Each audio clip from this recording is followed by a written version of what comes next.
Hello friends, அனைவருக்கும் வணக்கம். இன்னைக்கு வந்து வெனஸ்டே. நம்ம கிட்ட வெனஸ்டே லஞ்ச் மெனு பார்க்கலாம். இன்னைக்கு வந்து பசங்களுக்கு பிடிச்ச மாதிரி லஞ்சு தான் செய்யறேன். அவங்க பசங்க வந்து வீட்டில் இருக்கிறாங்க, அதனால வெய்ய நாள் தான் இருந்தாலும் வந்து ரொம்ப நாள் ஆச்சு, அதெல்லாம் ஒன்றும் ஆகாது, நம்ம அடிக்கடி சாப்பிட்டாதான் வந்து உடம்பு ஹீட் ஆகும் அப்படின்னாங்க. அதனால வந்து இன்னைக்கு பசங்களுக்கு பிடிச்ச மாதிரி செஞ்சு கொடுத்துலான்னு சொல்லிட்டு இன்னைக்கு அவங்களுக்கு பிடிச்ச லஞ்சு தான் இது. வந்து மீன் வாங்கினது, ஹஸ்பண்டு வீட்டில் தான் இருக்காங்க லீவில். அதனால் அவங்களுக்கு வந்து பிடிச்ச மாதிரி மீன் குழம்பு. மீன் வந்து ஃப்ரை பண்ணுறதுக்கு மிளகாத்தூள் உப்பு போட்டு வைக்கணும். சங்கரா மீன் தான் வாங்கிட்டு வந்தாங்க காலையில். இது கொஞ்சம் தான் பெருசாக இருந்தது, அந்த பெருசாக இருந்த மீனை மட்டும் வறுக்கலான்னு சொல்லிட்டு எடுத்து வச்சிட்டா மீதி கொஞ்சமாக குழம்பு வச்சிடலாம் அப்படின்ட்டு. இது வந்து மீன் குழம்புக்கு எண்ணெய் நல்லா காஞ்சதும் வடகம் போட்டேன். வடகம் நல்லா பொரிஞ்சதும் கட் பண்ண வெங்காயம் போட்டுக்கலாம். வடவை வாசனை தான் நல்லா, அவ்வளோ ஒரு வாசனை மீன் குழம்புக்கு. இது வந்து இந்த பக்கம் பிரியாணிக்கு ஸ்பைசஸ்லாம் சேர்த்துட்டேன். எல்லாமே ரெடி பண்ணிக்கின்னு வரணும் போல. இது அடுப்புக்கிட்ட அப்படி எழுது, ரொம்ப மோசமாக இருக்குதுங்க. மாம்பழம் வந்து அப்படியே பறிச்சுன்னு வந்து காயை வந்து ஒரே நாளில் வச்சாலே வீட்டில் ஒரு ரூமில் வச்சுட்டு எதுவும் போட வேணாம். மருந்து போடணும், அது இது வச்சு கொடுத்து வைக்கணும், நாங்கள் மாம்பழம் பழுது எதுவுமே பண்ண வேணாம். வாழைப்பழம் வாழைத்தாரெலாம் வெட்டி வந்து ஒரு ரூமில் வச்சு கதை மூட்டாலே போடும்போது அப்படியே மஞ்சளாக பழுத்துட மாட்டேங்குது. அந்த அளவுக்கு வெயில் ஆகிடுது. இது வெங்காயம் போட்டு நல்லாவே வதங்கிடுது. நான் இஞ்சி பூண்டு பேஸ்ட் அரைக்குள்ளே ஒரு இதுலேயே வந்து இந்த காஷ்மீரி மிளகா இருந்தது, அதை வந்து காஞ்ச மிளகாவை ஊற வச்சு இதுலேயே சேர்த்து அரைச்சிட்டேன் கொஞ்சம் கலருக்காக. ஏன்னா காஷ்மீரி தூள் இல்லைன்றதால இதிலே போட்டு கொஞ்சம் 2 மிளகா போட்டு அரைச்சிட்டேன். அதனால தான் வந்து இந்த கலரில் இருக்குது. இது வந்து குழம்பு மிளகாத்தூள் வந்து ஒரு 2 ஸ்பூன் போட்டிருக்கேன். இந்தமாரி தான் இப்போலாம் வச்சிடுறது. நிறைய வீடியோ வந்து மீன் குழம்பு வீடியோ நம்ம சேனல்லே போட்டிருப்பேன், எப்படி வைக்கணும் என்ன அப்படின்றத. இந்த ஸ்டைல்லே ஒரு வீடியோ போட்டிருப்பேன். அதுக்கப்புறம் நம்ம வந்து அந்த காலத்துல புளியெல்லாம் கரைச்சி ஊற்றி குழம்புலாம் ரெடி பண்ணிட்டு வைப்பாங்க, அந்த மாதிரி போட்டிருக்கேன். நிறைய வீடியோ இருக்கும் நம்ம சேனலில். நீங்கள் வந்து டைம் இருக்கிறப்ப போயிட்டு பாருங்க. ஆமாப்பா, சிக்கன் பிரியாணி தான் செய்கிறாயா? உனக்கு பிடிக்குங்களா சிக்கன் பிரியாணி?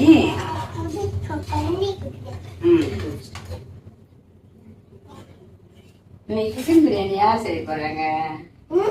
இன்னைக்கு சிக்கன் பிரியாணி யார் செய்ய போறா? யாரு? ஸ்ரவன். ஸ்ரவன் தானே செய்ய போறீங்க? இந்த போடு. இல்ல என்னெல்லாம் போட்டுருக்குறோம்?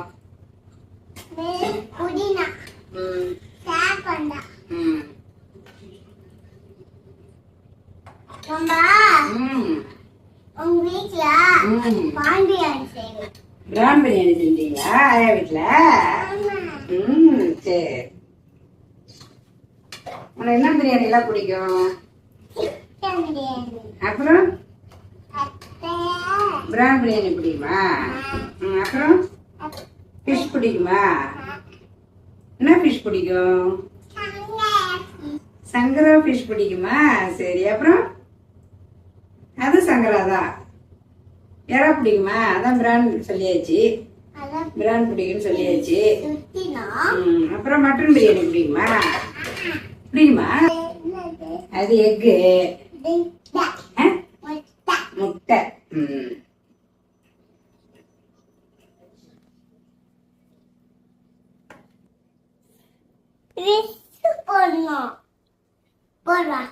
இதுல போடணும், இதுல போடணும்.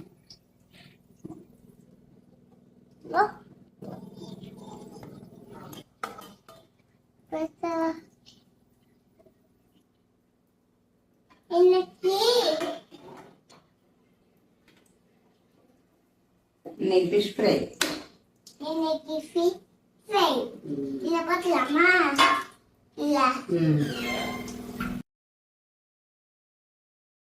இப்போ வந்து வெங்காயம் தக்காளி எல்லாமே போட்டு நல்லாவே வதங்கிடுது. இப்போ க்ளீன் பண்ணி வச்சுட்டு சிக்கன் சேர்த்துக்கிறேன். இது நல்லா கொஞ்ச நேரம் நல்லா வதங்கினா அந்த மசாலாலாம் அதில் சிக்கனில் நல்லாவே வந்து ஏறிக்கும், அது டேஸ்ட் நல்லாயிருக்கும். அதனால் கொஞ்சம் நல்லாவே வதக்கி விட்டுக்குவோம். இது சீரக சம்பா அரிசியில் தான் வந்து சிக்கன் பிரியாணி செய்கிறேன். இந்த சிக்கனும் போட்டு நல்லாவே வதங்கிடுது. இப்போ வந்து தண்ணி சேர்த்துக்கலாம். சீரக சம்பா அரிசிக்கு 1க்கு 1.5 வச்சா கொஞ்சம் பல இருக்கும். நான் வந்து ஒரு 1.25 அளவுக்கு வைக்கிறேன். இந்த அளவுக்கு கொஞ்சம் சேர்த்து வச்சோம்னா கொஞ்சம் சாதம் வந்து கொஞ்சம் நல்லா இருக்கும். இன்னும் கொஞ்சம் வெந்த மாதிரி இருக்கும். அதனால தான் கொஞ்சம் பல வேணாம் அப்படின்வாங்க பசங்க. அதனால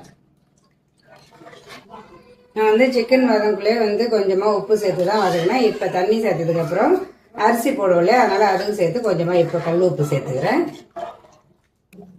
தண்ணி ஊற்றி தண்ணியும் நல்லாவே கொதிச்சிட்டு இப்போ கழுவி ஒரு அரை மணி நேரம் ஊற வச்சுருந்தேன். அந்த அரிசியை சேர்த்துக்கிறேன். இப்போ வந்து மீன் குழம்புமே நல்லாவே கொதிச்சிது. இப்போ க்ளீன் பண்ணி வச்சுருந்தேன் மீன் சேர்த்துக்கலாம். மாங்காவும் இது வந்து இப்போ மீன் போடக்குள்ளே போட்டாலே நல்லாவே வெந்துடுது. அதனால் இந்த ஸ்டேஜ்லேயே வந்து மாங்காவும் சேர்த்துக்கிறேன். பூண்டு எப்பவுமே வந்து இடித்து மீன் போடுறது அப்படின்னு தான் போடுவாங்க. நான் பூண்டு கொஞ்சமாக இடித்து அதில் சேர்த்துக்கலாம். இப்போ அரிசி போட்டு நல்லா ஒரு கொதி வந்து இப்போ மூடி போட்டு மூடி விட்டுறேன். ஒரு 2 விசில் வச்சா கரெக்டாக வந்துடும். குழம்புமே நல்லா சூப்பராக ரெடி ஆகிடுச்சு. அதுக்கப்புறம் பிரியாணி 2 விசில் வந்து இறக்கி வச்சிட்டேன். அதுக்கப்புறம் இது வந்து மீன் குழம்புக்கு ஒயிட் ரைஸ்.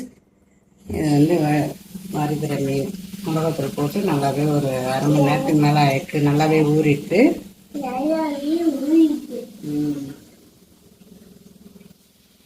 நல்லாவே வந்து சூப்பராக சீரக சம்பா அரிசியில் சுட சுட சிக்கன் பிரியாணி.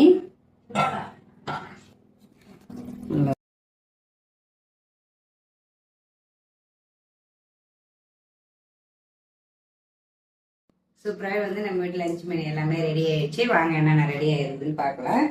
நல்லா சூப்பராக வந்து சீரக சம்பா அரிசியில் சிக்கன் பிரியாணி, அதுக்கப்புறம் சங்கரா மீன் மாங்காய் போட்டு சூப்பராக ஒரு மீன் குழம்பு, அதுக்கப்புறம் கொஞ்சமாக ரசம், அதுக்கப்புறம் சங்கரா மீன் வறுவல், அதுக்கப்புறம் சாதம் ஒயிட் ரைஸ் வந்து வடிச்சு விட்டாச்சு. அவ்வளோதான். சூப்பராகவே இந்த வீடியோ உங்களுக்கு பிடிச்சிருக்குன்னு நினைக்கிறேன். பிடிச்சிருந்தா லைக் பண்ணுங்கள், ஷேர் பண்ணுங்கள், கமெண்ட் பண்ணுங்கள். மறக்காமல் நம்ம சிகப்பு ரோஜா சேனலுக்கு சப்ஸ்கிரைப் பண்ணுங்கள். பாய்.